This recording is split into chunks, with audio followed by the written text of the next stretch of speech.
মানো কোটি টাকা এই যে শরীরে গুলি করেন স্যার আমাদের আমার টাকা আপনাদের এই দেখেন টাকা টাকা তুমি টাকা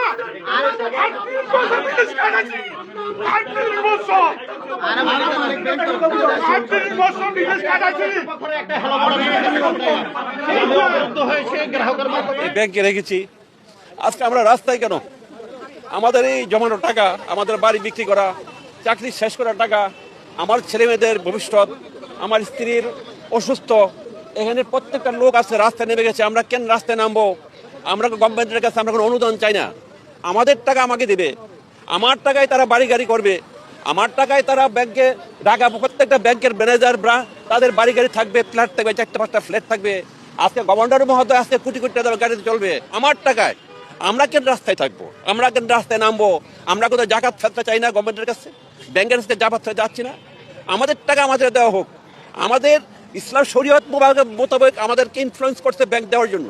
আমরা তো শুনছি না, আমরা শরীয়ত মোতাবেক আমরা আমাদের প্রফিট চাচ্ছি। আমি এখনো পর্যন্ত কোনো টাকা তুলতে পারি নাই। ব্যাংক একটা বিশ্বস্তের জায়গা, আমরা সেই বিশ্বস্ততার ভিত্তিতে ব্যাংকে আমানত করেছি। কিন্তু বর্তমান গভর্নর আমাদের এই বিশ্বস্ত প্রতিষ্ঠানকে মানুষের মনে একটা দ্বিধাদ্বন্দ্বের সৃষ্টি করছে। হেয়ার কাট নামক একটা আইন পাশ করে আমাদের বিগত দিনের 2 বছরের মুনাফা থেকে আমাদেরকে বঞ্চিত করছে। আমরা এই আইন মানি না, আমরা এই আইনের প্রত্যাহার চাই। আমরা কি করছি? আমরা জীবন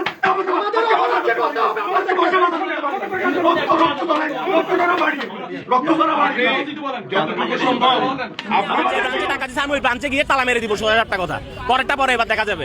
এই 6 মাস আগে ভাই আমার যদি আগের টাকা হইতো, যে টাকা কেউ মেরে চলে গেছে, আমি মানতাম যে আমার টাকা নাই এখন পরে দিবে। মাস আগের টাকা আপনার ব্যাংকের লিকুইডিটি শর্ট হচ্ছে 1 বছর ধরে, তাহলে আমার 6 মাস আগের টাকাটা কোথায় গেল?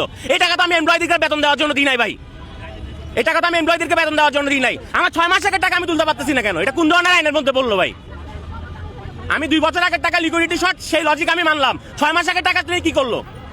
কোন ব্যাংকে? এক্সিম ব্যাংকে। আমি কালকে ফোন করছি, বলে আপনার নতুন অ্যাকাউন্ট টাকা দেওয়া যাবে। এটা কেমন তোর কথা ভাই? আপনার যখন আমি ফর্ম ফিল আপ করে অ্যাকাউন্টটা করছি, ওখানে কত লেখা ছিল নভেম্বরের 4 তারিখের পরে অ্যাকাউন্ট খুলে আপনি টাকাটা দিবেন না? আপনি কি অ্যাকাউন্ট করছেন? আমার সেভিংস অ্যাকাউন্ট। আমার আব্বা মারা গেছে, উনি আগস্টের 12 তারিখ মারা গেছে। আমাদেরকে দুনিয়ার বুকে যদি বোঝায়, দুনিয়ার কাগজপত্র নিয়ে 2 মাস দেরি করে অ্যাকাউন্ট ইনঅ্যাক্টিভ করে টাকাগুলো আমাদের 3 জনের অ্যাকাউন্টে, আমার মা, আমার ছোট ভাই, আমার অ্যাকাউন্টে দিয়ে দিচ্ছে, আমার অ্যাকাউন্ট সহ। এখন বলে কোন টাকাই দিবে না, বাপেরটাও দিচ্ছে না, আমাদেরটাও দিচ্ছে না ভাই। তাহলে আমরা যাবোটা কোথায় আপনি বলেন? মানুষ আমার থেকে টাকা পায়, মানুষ নোটিশের পর নোটিশ পাঠাচ্ছে, বাসায় উকিল নোটিশ পাঠাচ্ছে, পুলিশ পাঠাচ্ছে, অথচ আমার ব্যাংকে টাকা আমি টাকা দিতে পারতেছি না ভাই। আমি চাচ্ছি ভাই আমাদের আগামী সপ্তাহের মধ্যে লেনদেন স্বাভাবিক করুক, না যা হওয়ার হবে। ব্যাংকের থেকে খোঁজ লাগাক ভাই, আমি আমার যে ব্রাঞ্চে টাকা দিচ্ছি আমি ওই ব্রাঞ্চে গিয়ে তালা মেরে দিব 16,000 টাকা কথা পরেরটা পরে এবার দেখা যাবে। আর এটা কেমন শর্ত যে ব্যাংকে টাকা রাখছে টাকা উঠাতে হবে কেন? আমরা অনলাইন ব্যাংকিং থেকে টাকা রাখছি অ্যাকাউন্টে। আমার মন চাইলে আমি দিলকুশা থেকে টাকা উঠাবো, আমার মন চাইলে আমি শরীয়তপুর থেকে টাকা উঠাবো। যে অ্যাকাউন্টে আমি টাকা রাখছি ওই ব্রাঞ্চে আমি কেন টাকা উঠাবো? কি কারণ? আমি তো অফলাইন ব্যাংকিং করি নাই, আমি তো অনলাইন ব্যাংকিং করছি ভাই। আপনি কি ব্যাংকে যুক্ত ছিলেন আগে, চাকরি করছেন? জি না, কিছুই নাই ভাই। আমরা সাধারণ মানুষ ভাই, এখানে ইলজিক্যাল তো কোনো কথা বলতেছি না ভাই। আমার টাকা আমি দিছি, আপনি যে কোনো সময় চাইবা মাত্র গ্রাহককে টাকা দিতে বাধ্য থাকবেন 16,000 টাকা কথা। আপনি এই জিনিসটা ডিলে কেন কি কারণে করতেছেন? আপনি 35,000 কোটি টাকা নতুন করে টাকা দিয়ে ব্যাংক ফর্ম করছেন, আপনি এখান থেকে 10,000 কোটি টাকা সরকারকে কোন এক করলে লোন দেন? মানুষের টাকা নিয়ে দেয়, আপনি আমাকে বলেন। বাংলাদেশ ব্যাংকের সামনে আসছেন কখন? এখন সকালে নাকি? আমি সকাল 10টা বাজে আসছি, আমি চিটং থেকে আসছি।